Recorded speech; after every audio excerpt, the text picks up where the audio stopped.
Reflections. Beyond Coincidence, by Chuck Missler. Chapter 2, Information versus Noise. God does not play dice.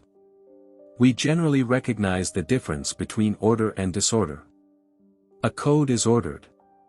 A communication signal is ordered.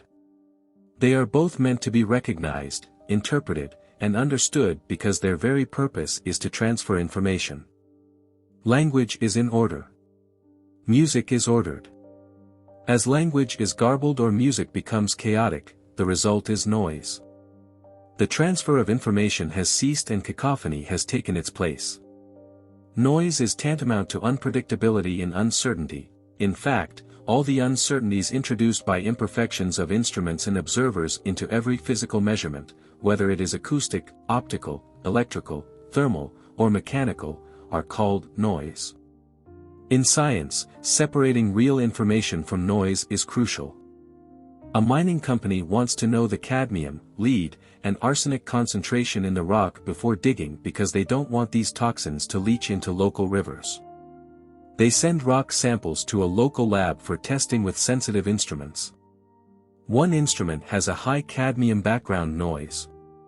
Even when testing pure water, the instrument reads 2 parts per million, ppm of cadmium.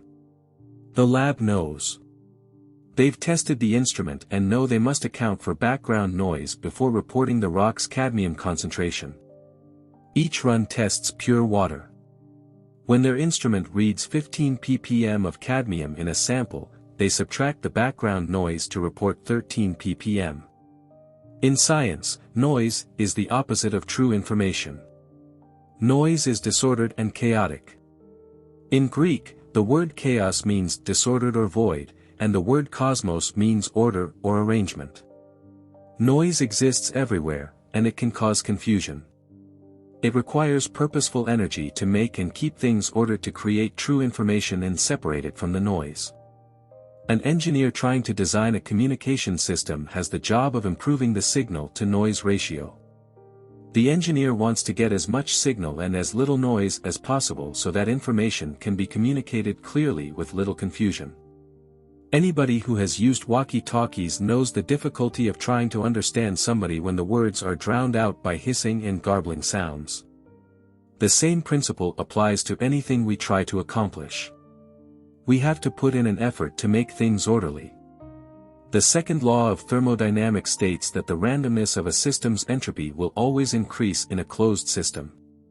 No machine is perfectly efficient.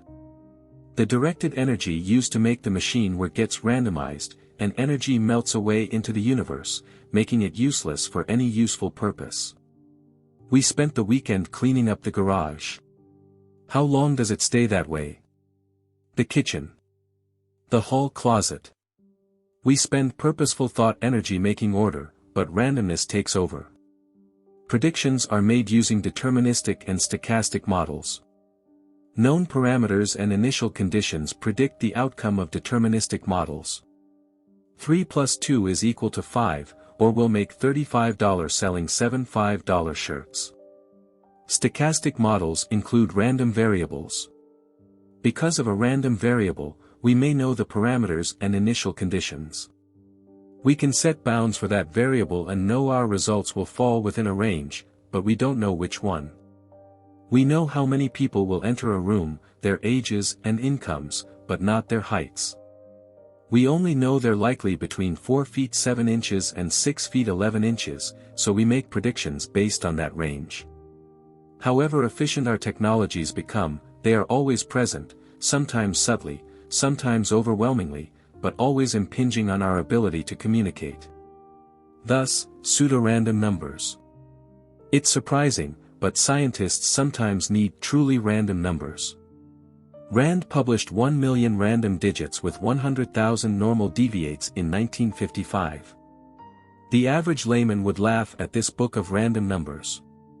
Untrained civilians would find such a book ridiculous, but people pay for random numbers. It took the most advanced company of the day to create this product and guarantee random number lists.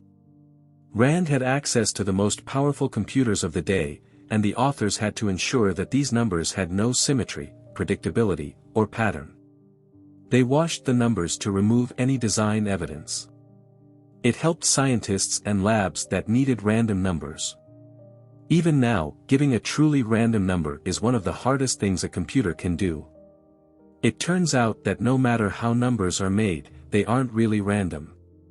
It may look like a list of random numbers, but the numbers are not really random because they were made using a pattern or formula.